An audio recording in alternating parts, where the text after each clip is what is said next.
Hello, everyone, and welcome to today's MediaWorks Utilities Focus Roundtable. It's slightly different to our usual approach, but really looking forward to talking all things boosting performance through digital with Umbraco today.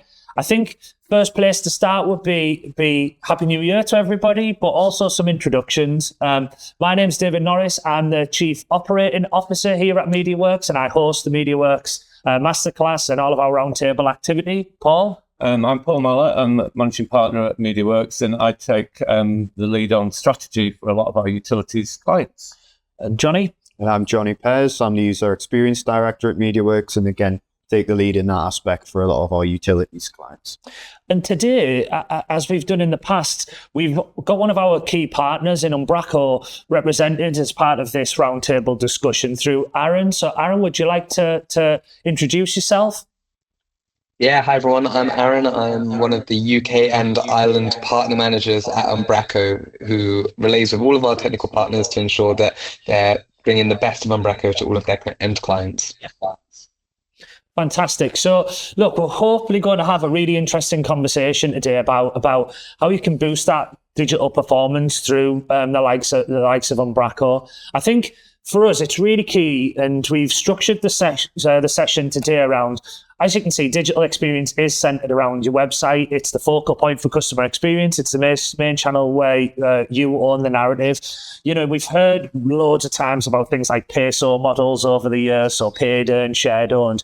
I think website's still such an important part of real estate for a lot of digital marketers. I know we speak to lots of clients about this, and you know, when we think digital, we often are thinking more website as opposed to things like apps, etc., where of course have got a place, but website still plays a really prominent role. So today we're going to focus on three real key priorities to make sure we get that on-site experience absolutely correct. So we're talking about being findable, being accessible, and then also helpful, like creating helpful website experiences, which again is so important. And we'll talk a bit about our experience and case studies in this in terms of how you compare versus competitors and what does that actually all ultimately mean.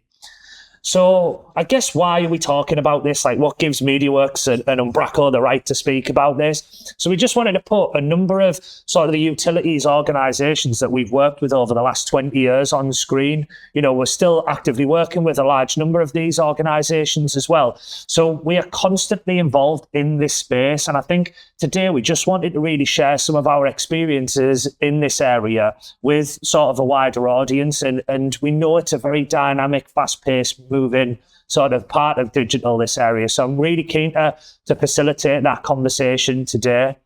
And then, Paul, we just wanted to give a bit of a case study, didn't we? About so I think to make all this a kind of tangible and meaningful, we're going to make reference to a case study all the way through the session today. So if you just go to the next slide. So we look after Southern Water's website for them, and just over a year ago we launched a brand new version of their website. It was on a brand new version of Umbraco. There was a lot of different opportunities there in replatforming to address things like customer experience and some of the things that we're going to talk about today. But really, the core of our approach show is being research-led, being customer first. So we always look at data, and you'll see that coming through in everything we're doing. And the solution ended up it's an 800+ page website.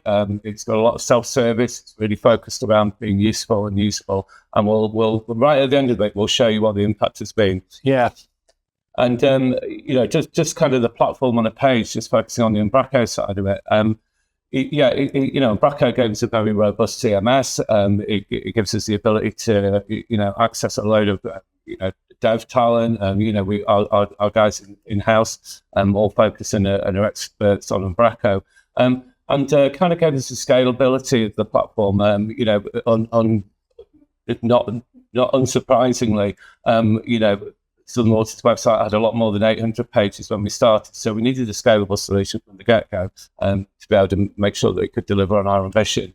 And again, right at the very end, we'll show you a little bit about what's in store in terms of the development and user experience we're going to be delivering for Southern Water. So, as we said, we're going to focus on sort of three priorities as we go through, because I think these are big really chunky areas of discussion that I think are so important for anybody who's managing a website or considering what they do with their web presence really has to consider. So I think the first one really, Paul, is around sort of being findable. Being findable. So if you discuss the next slide, no surprise, over 90% of UK internet users expect to solve issues through search by accessing helpful content directly from businesses. And, unless you're visible and findable, people are not going to get that answer from you. So when we look at visibility, and, at the end of this, we'll talk about how we audit these kind of things. But it's all about being obsessive about keywords. It's about, visibility, we talk about it from an SEO point of view, but actually you can flip it all on its head. It's just about being findable.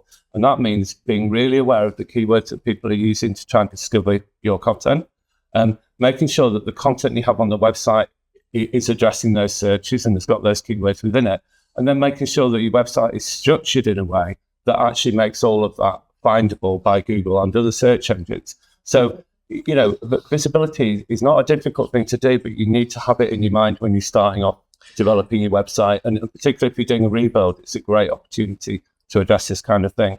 And you can see at the bottom, we look at visibility using tools like Systrix, Moz, and there's a wide range of Google tools as well. So it's quite not easy to get to, but it's straightforward once you know what the process is to be able to discover how visible you are and what you can do about it. Yeah, and a question that keeps getting asked, I think, more and more is how does sort of visibility work in the world of LLMs? So whether we're talking about Claude, whether we're talking about ChatGPT, whether we're talking about any of that functionality. And what I would say is all of this is still fundamental in all of that process. I have to say, particularly that structure piece, if your website is technically not set up to be crawlable, scalable, etc., you end up with some quite challenging issues in terms of the way the information is being extracted and pulled out into these large language models. So this is of increasing importance. And I guess, Aaron, I'd like to come to you now and talk about sort of how Umbraco actually drives that visibility piece. Yeah, I mean, it's like you said, right? Like SEO has evolved in a big way now. It's not just sort of Google search. It's a lot about AI crawlability and GEO. And that doesn't mean that SEO is dead. It just means that you're building on the stuff that was already there. The key point with this AI visibility piece is that the fundamentals are still the same. You need to have fast, accessible, and consistently structured site so that things can accurately pass all of the information and pick up the sites and answers that users are looking for instantly. I think the thing about Umbraco is that it gives you these strong technical foundations without piling in loads of plugins, theme constraints, that sort of stuff. Speed, accessibility, and clean crawlable pages are kind of at the heart of it in the way that content is structured. Sorry. And when you work with someone like yourselves, that allows you to edit things like the structure, headings, metadata, consistent URLs, redirects, analytics, and consent integrations, all without fighting the CMS. So Umbraco makes these changes clearer, and that future-proofs the visibility of your websites. It also allows your editors to kind of update with guardrails in mind, which means that the way the content is structured will be in a way that ultimately your content editors can't mess around with that too much, which allows them to know whatever they're putting out is still in that sort of well accessible, well visible format that will be nice for SEO, nice for GEO, and all of those things. Yeah, and I think then in terms of that content process that you've talked about. Yeah, I mean, again, this is the example from Southern Water, and we start with an audit, and we're using a lot of different data points. We're looking at GA, we're looking at SEO performance, but we're looking at readability, accessibility, duplication of content, tone of voice, and how effective things are. And you can imagine, like I say, there's a 4,000 odd page process that we needed to go through here to audit. And that really, really nails down what needs to be done to address this kind of findability. And then we go through a process of originating, editing, and uploading that content.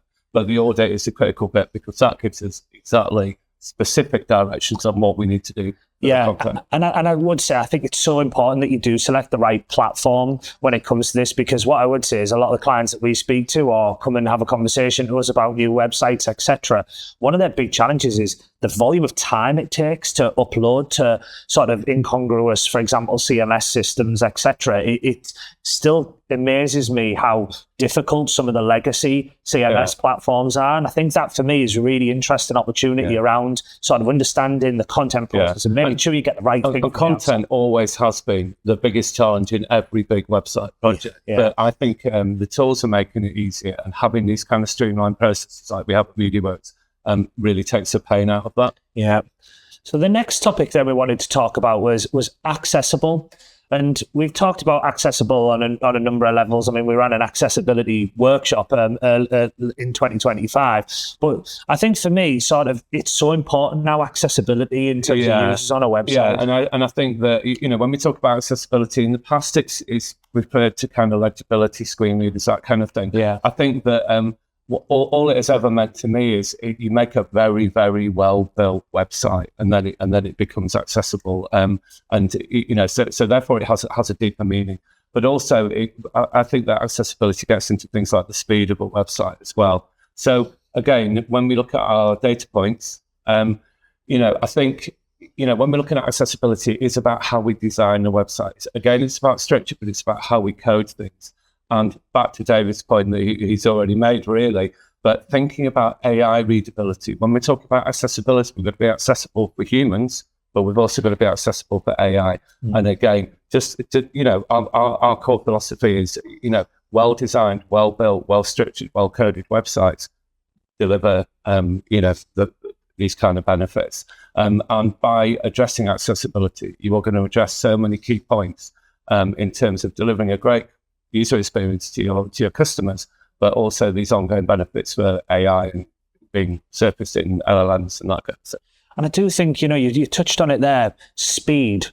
It's such an important factor, isn't it? I mean, I was talking to one of our clients about this on Tuesday, about the upload speed of their pages and what people were actually seeing in their European business, working in different markets, and had different upload speeds dependent on sort of what was on the landing pages for each of those sites. It's so important. There's some frightening metrics about how much your website can lose by having slow pages. Yeah. And also there's a very strong correlation between what Google is ranking high and your page speed. Yeah. And then, Aaron, I guess I wanted to just come to you on this, really, in terms of how Umbraco itself drives that accessibility and supports that initiative. Yeah, it's the stuff you're saying is really important, like especially within these sectors, right? Like it's not abstract things here. It's like whether people can report issues, understand interruptions quickly. If you don't have accessibility up front, then contact demand goes up, customer experience goes down, all sorts of other issues happen, right? And I think the thing with Umbraco is that because accessibility is not really bolted on as an afterthought, it kind of feeds into everything naturally. We have an active accessibility community around the CMS. We've got an accessibility committee, and essentially all of these people are working on making things like the accessibility reporter, which plugs right into Umbraco and can check through all of the WCAG guidelines, which are ever updating, to make sure that your website is accessible. And the kind of guides and blogs that are being put out by our community all the time as well, and also in the way that the content is structured. Like I said, like it gives editors guardrails, which means that you have structured fields, validations, and workflows. So even when there's fast moving comms, they stay clear, accessible, and easy to understand. You can kind of tie in making sure that every piece of content is accessible by design from the off. And WCAG, there's lots and lots of guidelines, but ultimately this isn't just about making the customer experience better for other people. It's also about making your site more usable and therefore driving more usage, better usage, and a better customer digital experience. So I think it's a really important thing to get solved. Thank you, Aaron. And I think in terms of that heuristic analysis that we talk about, Johnny.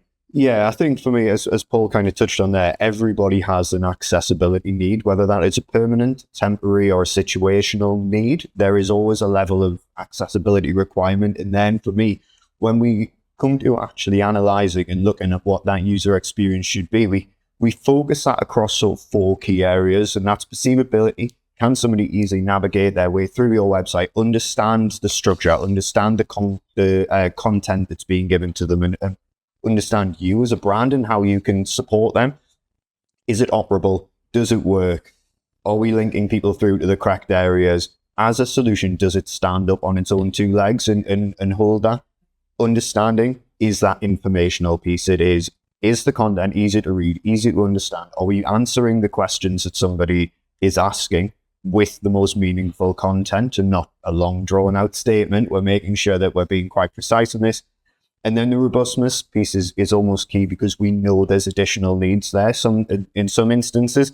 And that for me is, does it hold up to being able to use assistive technologies? Does it allow us to almost add that extra layer where somebody does require it, where the platform doesn't fall over, doesn't slow down? It just gives us that ability to really hold a solid foundation.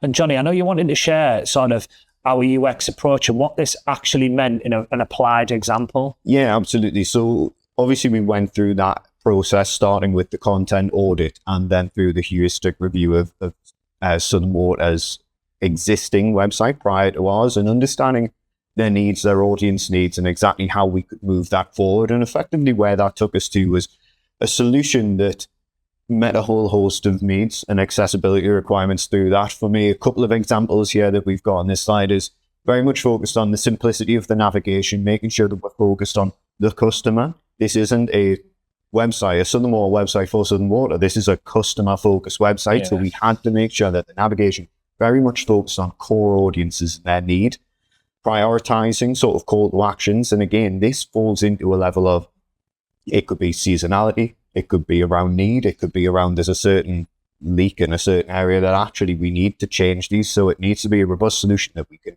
focus these very much on our core audience and how they can undertake a key task. We improved the information around postcode lookups. We made sure that that was very accessible, because at that point, the information can be applied to you in your area, more personalized, therefore offers a much stronger solution than a generic statement that meets a wider audience. Yeah. Making sure we're clearly displaying helpful advice content that somebody can link to. Again, it could be seasonal, it could be based on certain situations, but we're making sure someone has access to that very quickly, because people don't always know what they're looking for. Yeah. They always have an idea, but it might not be the right thing or the right understanding. So it's making sure we have that content very accessible as part of the process. And then making sure that we have that engaging content, whether that's news, whether it's insight. At the level we're trying to educate, we're trying to show who we are, what we do. And it's almost that payoff between task-based and task-oriented website versus the information we want people to know, we want to teach them. So it's making sure we have that payoff as part of that process as well. Yeah, and I think what you've said there, Johnny, with some real examples, I think leads us very nicely into the next section, which is around being helpful. Yeah. You know, I think there's so many websites out there that, frankly, are unhelpful. Yeah. You know, we've all sensed that probably as consumers, the frustration when things aren't helpful and you can't access the content, and it sends you in a death loop on a website where you go from one place, it pushes you back into another and pushes you into another, Paul. So I think we wanted to really talk about that. I think helpful is one of those funny words that people raise their eyebrows a little bit and go, helpful? How, what? You know, it's quite, you know, everybody knows what helpful means, but it doesn't often get applied into thinking about websites. So, you know, 54% of internet users only click on the top 3 search results. Your brand needs to be present at times of need. And really what we mean when we're getting into helpfulness is it's about critical journeys. It's about tasks that people need to complete. It's about self-serve opportunities, which ultimately leads into a kind of logged-in experience. It is when you've got a problem. And what you don't want is someone else answering the problem when it's your customer and you want to be able to deal with that problem. There are times when you might get a good answer off Reddit as well. But ultimately, this then leads into, okay, I've got a burst pipe. Okay, I've tried the Reddit answer, but now I need to log, that I've got a problem. Or, I've got a problem with my electricity supply, or I can smell gas, these kind of things. You need to get people into these self-serve opportunities and task-orientated thinking. So that is really what we mean by helpfulness in this context. And then, Aaron, from a Umbraco perspective, sort of that helpfulness piece really comes through, doesn't it? Again, in these 3 areas. I think that the main thing with things like self-serve opportunities and being able to sort of shorten user journeys, right, is about being able to use the best tools for the job, right? And I think Umbraco really helps support this because it's built to integrate with whatever the right tools and functionality you need are. Using APIs and webhooks, you can connect the site to billings, payments, service status, CRMs. With Umbraco Compose releasing soon, you'll be able to future-proof your tools by being able to quickly and easily plug in tools and have a data orchestration layer above, which can manage all of that data more easily, allowing you to, when a new and better tool comes out to make the user journey even better, quickly unplug the one you're currently using and plug in the new one. For marketing, brand, and digital teams, that means campaigns and comms that actually help people get things done. For ops and customer teams, it means clear journeys for high volume tasks like outages, reporting issues, payments, moving homes, etc., whatever the kind of key function is. And for PR and social and content teams with Umbraco, means you can update guidance quickly, but within the guardrails, so customers see consistent, accurate information. If you ever gone to a page where the information is a little bit outdated and then you can't actually figure out what to do, this allows you to kind of monitor those things. With things like Umbraco Engage, you can personalize key pages based on who's visiting, which means that people get to the right answer more quickly. And the outcome of all of that is fewer dead ends, fewer avoidable contacts, and faster resolution for customers, which improves that end-to-end digital and customer experience.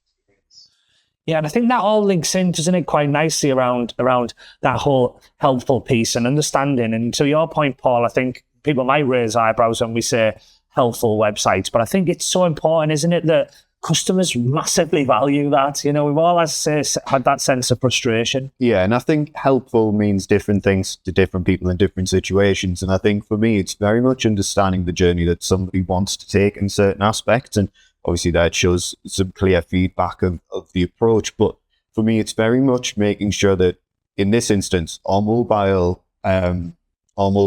device sort of approach here was very much task orientated, because that's what somebody wants. That is helpful to somebody's situation. They don't want to be, given all of the spiel about what we're trying to do, how we're trying to approach. Actually, in this instance, somebody wants to undertake a task or find something that is happening in their location. So therefore, the whole experience that wraps around that has to be very much focused on being helpful in that instance.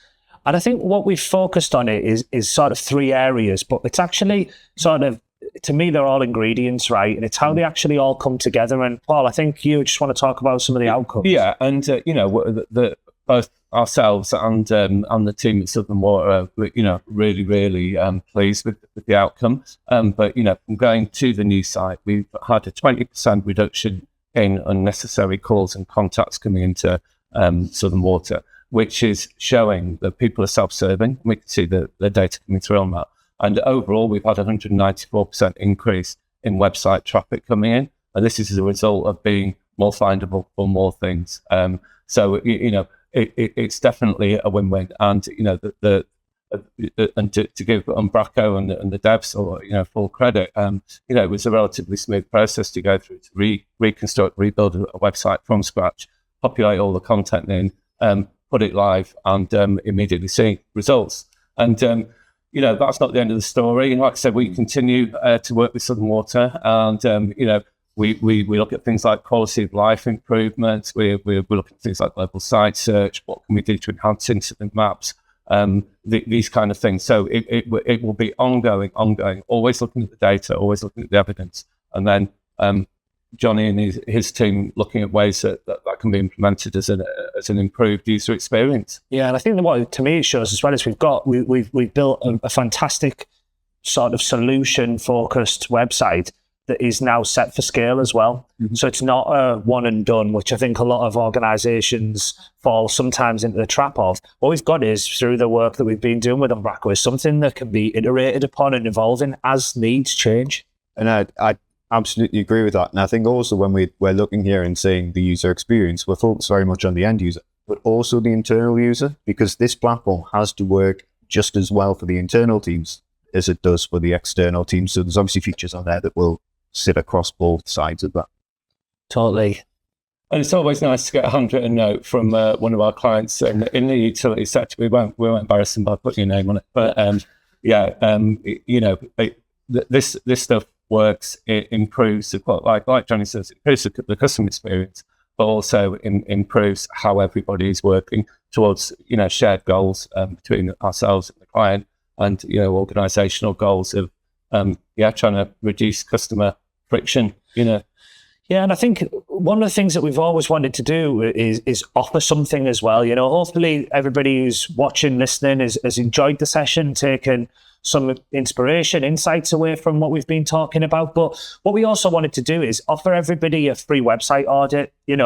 What I would say, it's an absolute no obligation. It's an opportunity to speak to our team and our experts really about what you're seeing on your website and give you a totally different perspective and different opinion on that. And really, it's about focusing on, we're going to look at, as part of that audit, addressing pain points and driving performance through digital channels. So what does that actually look like for your organization?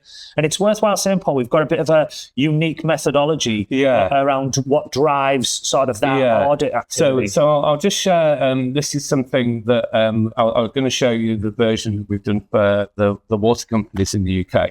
And we have a metric that we call MMeX, so the MediaWorks measure of experience. And if you go to the next slide, what we build that around is key data points. So things like visibility, helpfulness, accessibility, and sitting behind each of those are sub kind of data points about number of visibility for certain high ranking, high volume keywords, that kind of thing. But in visibility, in accessibility, it's page speed, but it's also some other metrics as well. And then what we do is we kind of plot all those out, and then we rank your MMeX with either your peers or your competitors.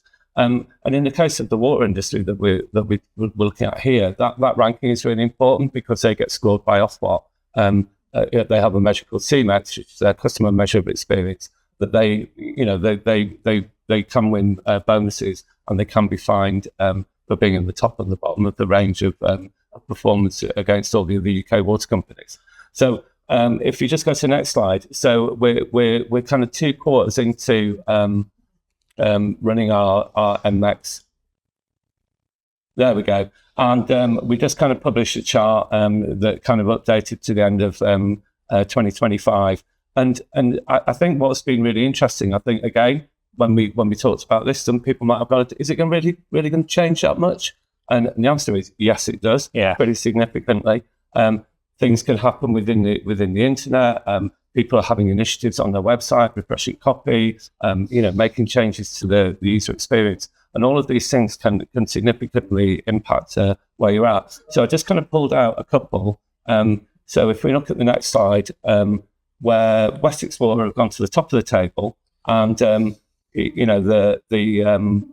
blue line is where we're at now, and the pink line was where we were previously. So we can see that Wessex Water have improved on sentiment, accessibility, and influence, and that has shot them to the top of the table. We can see that Severn Trent Water on the bottom side, they have improved on it on influence, but they declined a little bit on helpfulness. So that has meant that their score has remained pretty much the same. So all of these things give us a really strong pointer. And like I say, each of these dots that you see on the spider graph has got a set of metrics behind it that we can then share with you when we do your audit to say, and this is what is causing that. And the very final slide, and you don't want to be bottom of the table, but SES Water, we can see that they've pretty much declined on all the metrics apart from influence. And we'd love to talk to SES Water because really your digital footprint is lacking in significant areas across the board versus your other peers within the UK water industry. So it always makes for an interesting conversation when we pull these data points and make comparisons between organizations. Absolutely. And I think for me, it's so important around that data set that's behind that. This isn't a MediaWorks, just somebody sat in a room coming up with a table. This is very much data driven, very up to date, very recent, is changing, is very dynamic. And as I say, I think it does give us the real opportunity to have a really interesting conversation around how you're performing against your peer set. What does that all actually look like? So, as I say, I wanted to finish today by just saying thanks to everybody that's joined. mind. As I say, please do, if you want to speak to us about a website audit, free website audit, we'd be more than happy to have that conversation and pull some really, hopefully, unique insights for your organisation against not just where you sit, but where you sit against your peer set, which I think is one of the most important, one of the most beneficial things. So thank you very much to everybody that's contributed from our side, Johnny, Paul and Aaron. Much appreciated. Thanks to our partner Umbraco joining us today. And thank you very much, everyone. Hope you have a brilliant day. Thank you. Cheers. Thank you. Bye.